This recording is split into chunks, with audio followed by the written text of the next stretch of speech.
मध्य प्रदेश मुख्यमंत्री डॉक्टर मोहन यादव द्वारा मध्य प्रदेश के निराश्रित गौवंश के संरक्षण हेतु संपूर्ण मध्य प्रदेश में श्री गौधाम महातीर्थ पथमेड़ा द्वारा संचालित विश्व के प्रथम श्री कामधेनु गौ अभ्यारण्य मालवा में चल रहे 1 वर्षीय वेद लक्षणा गौ आराधना महामहोत्सव के 155वें दिवस विश्व आत्महत्या रोकथाम दिवस के अवसर पर श्रोताओं को संबोधित करते हुए स्वामी गोपालानंद सरस्वती महाराज ने बताया कि जब मनुष्य के पाप कर्म बढ़ जाते हैं तो व्यक्ति उस पाप कर्म के कारण अवसाद में आ जाता है और अंत में और आत्महत्या जैसा कदम उठा लेता है।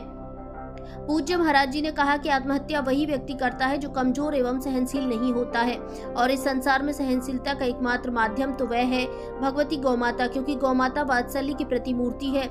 इसलिए आत्महत्या को रोकने का सबसे बड़ा उपाय गौ सेवा है, क्योंकि गौ सेवा से व्यक्ति डिप्रेशन एवं क्रोध एवं पाप से मुक्ति पाता है और जो गाय माता के साथ रहा है उसके जीवन में उत्साह एवं उल्लास रहा है, जिसका प्रत्यक्ष उदाहरण भगवान कृष्ण है, जिनके जीवन में अनेक समस्या रही, उसके बाद भी गौ सेवा के माध्यम से उनके जीवन में उत्साह एवं उल्लास रहा और हमेशा उन्होंने मुस्कुराते हुए संसार में सारी लीलाएं रची।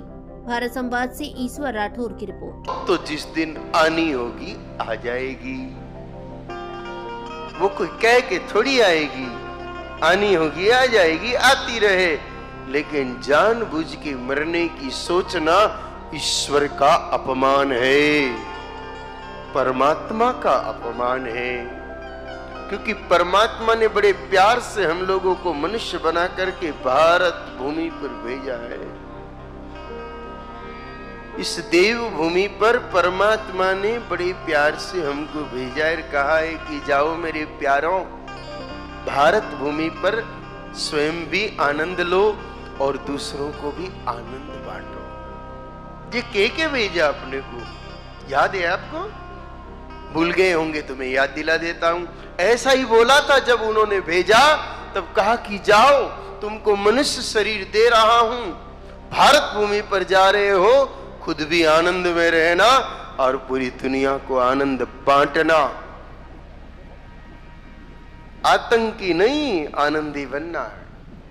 आत्महत्या का विचार करने वाला भी आतंकवादी माना गया है, क्योंकि जो एक बार ऐसा थोड़ा बहुत कदम उठाता है या ऐसी चर्चा करता है तो उसके घर वाले बेचारे आतंक के साये में जीते हैं। तो बोलो वो आतंकवादी हुआ कि नहीं हुआ? ना। तो आनंदवादी बनना है, आतंकवादी थोड़ी बनना है। देखो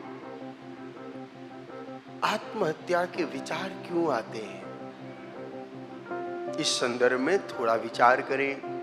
जब मनुष्य के पाप कर्म बढ़ जाते हैं, पाप कर्म बढ़ जाते हैं तो वह मनुष्य उस पाप के बोझ तले व्याकुल होता है और उसके फल भोगने का वक्त आता है तो कई प्रकार के संकट उस पर दिखाई देते हैं मंडराते हुए, तब वह आत्महत्या का विचार करता है। तो क्या करें? करना क्या है भाई? गौ माता की सेवा करो। गौ माता की सेवा में इतना पुण्य है कि हमारे जीवन के सारे पाप धीरे धीरे पिघल जाएंगे।